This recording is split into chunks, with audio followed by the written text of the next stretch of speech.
Hello, I'm Rick Hertless, founder of His Gospel Power. Thank you for joining with our program as we look into the book of Daniel. We are in chapter 11. Before we get there, please go to hisgospelpower.org, click on the donate button or the contact us button. And thank you to all of those who do support our ministry through your prayers and through your financial gifts. All right, we're now Daniel 11:36. As we talked about before, we were really in the prophecy of the near and the far, and the verses that we were looking at before was the near.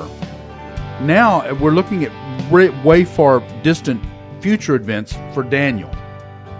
But I'm convinced these are events that are either happening now or are preparing to happen. So here we go. It says, verse 36, Then the king shall do according to his will, and he shall exalt and magnify himself above every god, shall speak blasphemies against God, the God of gods, and shall prosper till the wrath has been accomplished.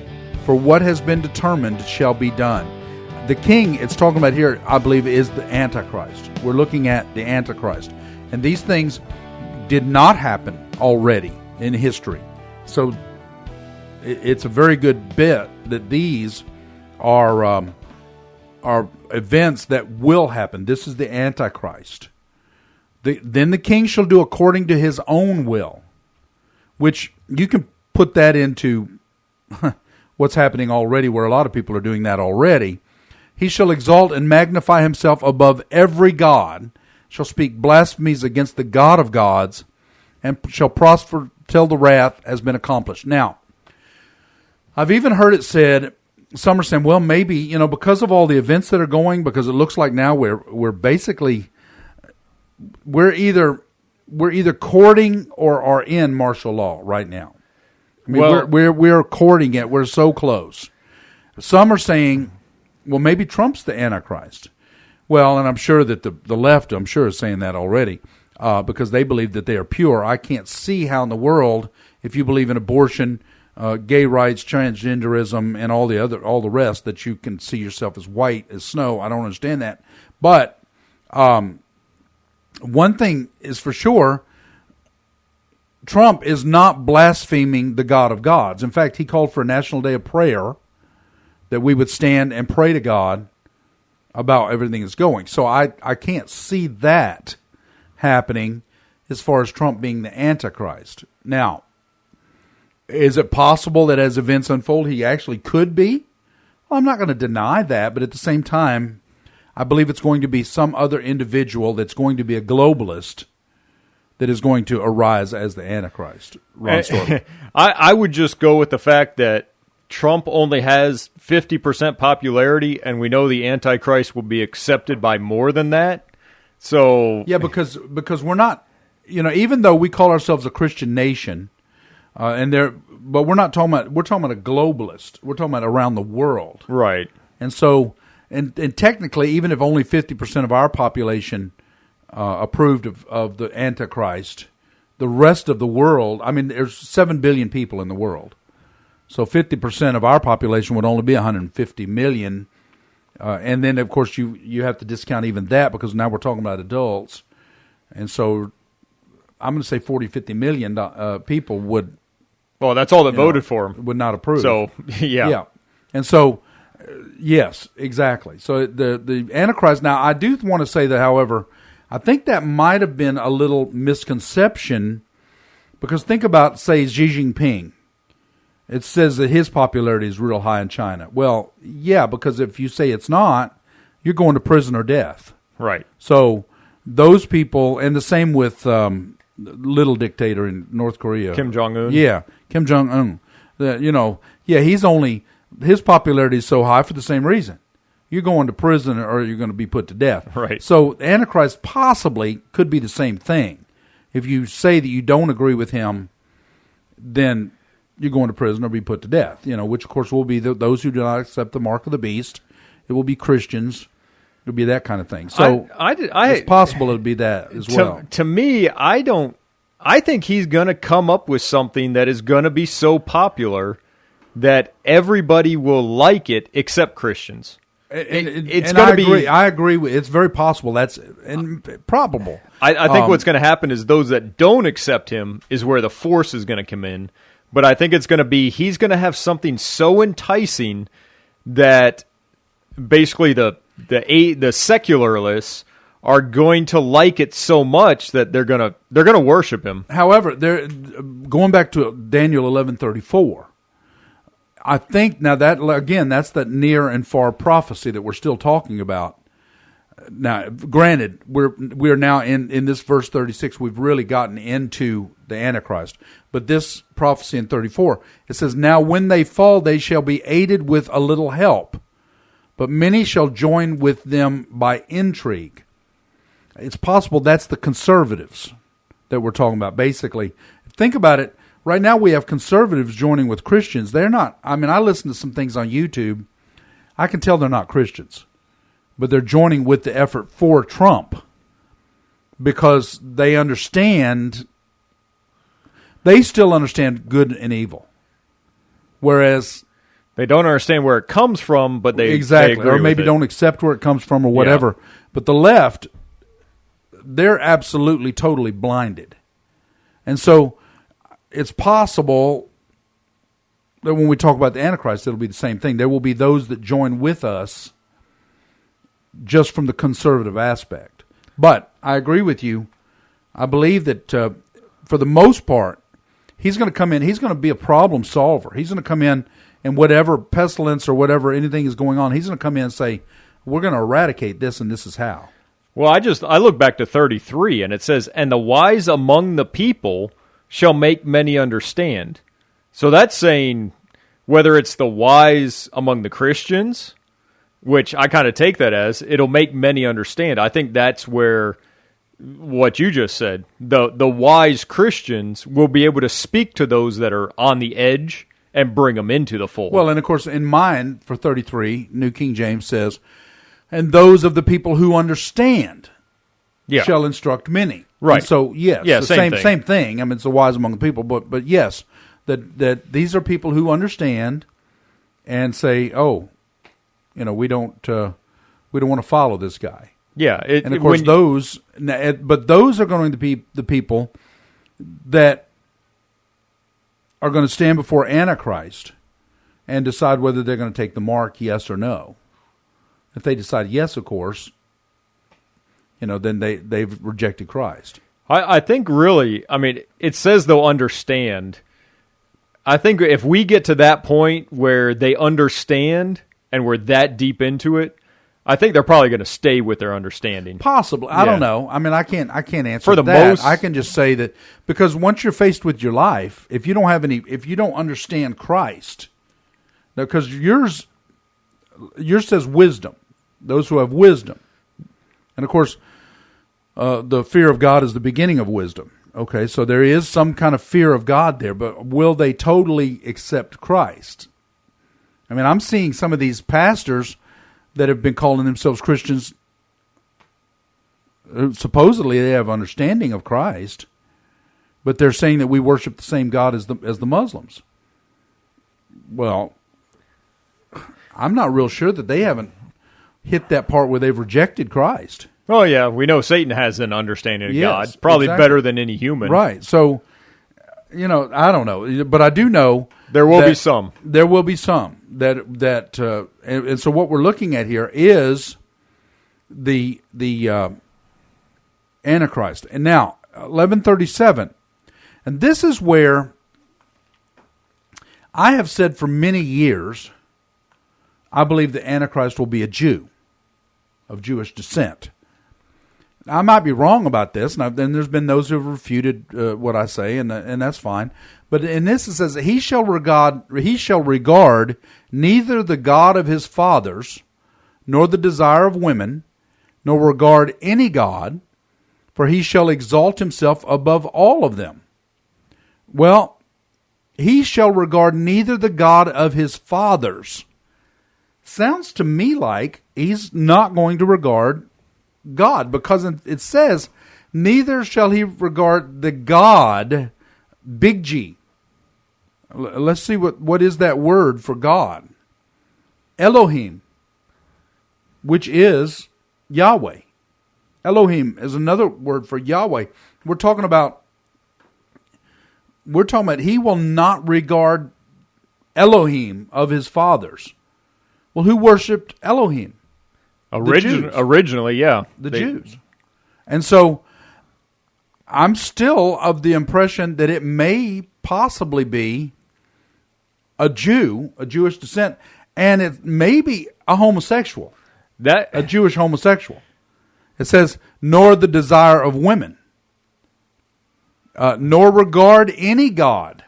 So he's going to place himself up to be God. He doesn't care about any God. I am the guy, is what he's going to say. And then it says, for he shall exalt himself above them all. So, of course, at this point, will more than likely be the time when the Jews will be awakened, and because he's going to say, I am God. And they're going to say, uh-oh, we missed it. And if we think about it, for those that follow Judaism, if he says he's their Messiah, and for Islam, if he claims he's the, I forgot the term for their Messiah. The Mashiach? It just slipped my memory. Each of their messiahs, that would put him above all other because he's claiming to be their ultimate Messiah. Well, but the Messiah they're looking for is, they're just looking for a king. Right. So that was the reason that they missed Jesus. They were looking for a king. Right. So if he says he's one of those, he would cover both Islam and Judaism. And then as a result, he could claim he is the Christian Messiah. So therefore, by default, he would fit into their categories, and as a result, he would be the ultimate God. Well, I don't know. I think you lost me, I think. So restate it. Oh, if he claims to be the Islamic Messiah. Oh, right. No, I think he's just going to claim, forget about all religions. It says that he does not regard any God. So he's not going to regard the Islamic Messiah either. So you're talking about, when you were saying the word for Messiah for the Islamic Messiah? Yeah, I forgot. It was, now I've lost it. Yeah. But yes, I don't think he's going to claim to be them either, because it says he has no regard for any God. Yeah, he shall exalt himself above them all. How I could say it play out is he could say, hey, you think I'm these guys, but here's the truth. I'm really the God, and you guys were just a little misinformed. He could play that game where he says, you thought I was going to be this, but really I'm... The Mahdi. The Mahdi, yes, thank you. So he could claim, well, you guys thought I was the Mahdi, you thought I was the Messiah. This is what you thought was coming, but here's what I really am. Right. But because that, you can fall under me. Yeah, exactly. He might say, you know what, forget about all of them. I am. Yeah. This is what you thought, but here's what I really am. Here's what I really am. Because it says that he places himself above them all. So, so verse 38, but in their place he shall honor a God of fortresses. Now that's little g, okay? And a God of his fathers. Okay, and then, so it says, and the God which his fathers did not know, he shall honor with gold and silver, with precious stones, and with pleasant things. And so, the Antichrist is basically going to honor Satan, I believe is what's going on right here. He's going to honor a God in which his father, the forefathers did not know. And that doesn't mean did not know about, but it meant, did not worship, did not know intimately. So he's going to lift up Satan here at this point. Yeah, I've read commentary on this passage specifically because I was wondering, what is the God of fortresses? And pretty much it's a general consensus that it's referring to a God of war. God of fortresses means basically he's militaristic, and he's going to honor them with gold, silver, and precious stones and costly gifts, which refers to the economy. So he's going to build his empire through the financial means and then use that to bring out war, probably specifically against the saints. And it could actually be the God of fortresses. Actually, he's talking about Satan, because Satan was a warring god. And if you think about it, the God of fortresses and a God which his fathers did not know, which I think this is going to be the key when, like I said, when he declares himself to be God, and then he says, and we're going to worship Satan. I'm a God with Satan. I'm part of the Godhead with Satan. That's when at that point they're going to be, wait a minute, that's not what we signed up for. And really, if we look at this today, I mean, just look at our economy. Granted, this is going to come out about a week after today, but as of today, the economy is in the toilet. Who knows by the time this airs how bad it really will be. You could see this play out where somehow a world figures out how to fix the world economy.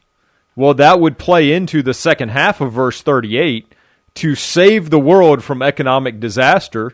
But then what's he going to use that for? Right, to destroy the world. Exactly. To bring down as many as he can. Well, let's go ahead and finish this thought out. Let's go ahead and do verse 39. Thus he shall act against the strongest fortresses with a foreign god, which he shall acknowledge and advance its glory, and he shall cause them to rule over many and divide the land for gain. So divide the land for gain of the greedy, of whatever. Divide the land for gain for Satan, really. That's what it's going to be, for the Antichrist himself. Yeah, and if you think about it, look at the world economy. If the world goes into bankruptcy and someone somehow figures out a way to fix that, that would perfectly fit that. Absolutely. And, really, it is possible the world could go into bankruptcy over this. Yeah. Because, I mean, all of the money situation is propped up with toothpicks. Well, just look at what America's doing. How is America fixing the economic crisis? They're printing trillions of dollars of phony money to give as bailouts. Well, you're giving money that's fake, depreciating the dollar to give to people to try to come out. So you're making the situation worse, claiming that you're going to fix it with money that's worth less than before you printed it. I know. I mean, there's only a matter of time before it can only be propped up for a matter of time. We've been saying this for years and years and years and years. This is not anything new. I mean, for sure, I've been talking about this for sure since 2009. And others have been talking about it before that. Well, you could say it started in 1913 with the development of the Federal Reserve and the IRS. Well, and that's true, and that's a topic for another day. Thank you for joining with our program. Please go to hisgospelpower.org. Until next time, I pray you receive His Gospel Power today.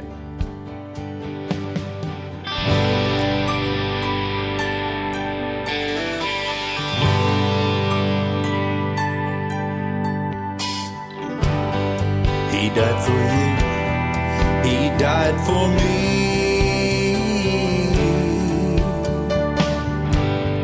From our sin, He set us free.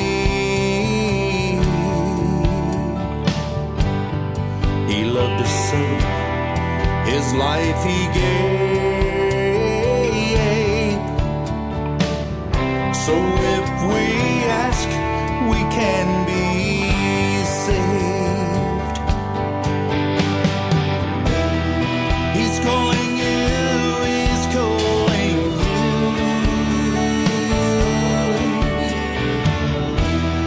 Jesus Christ is calling you.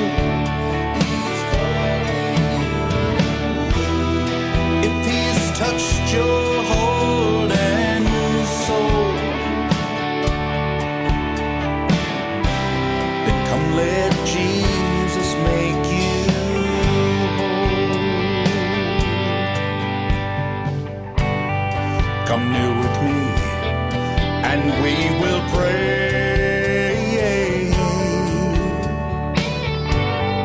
that all your sin be washed away.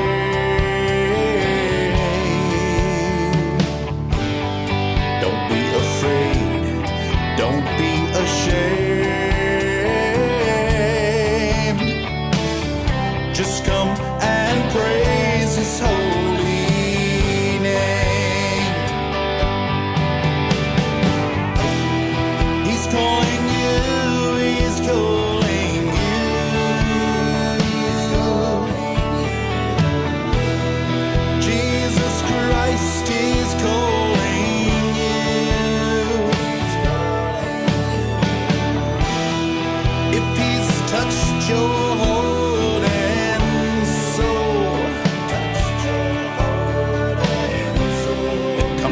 let Jesus make you whole.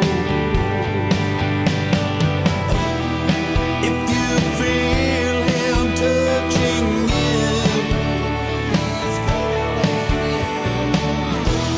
confess your sin.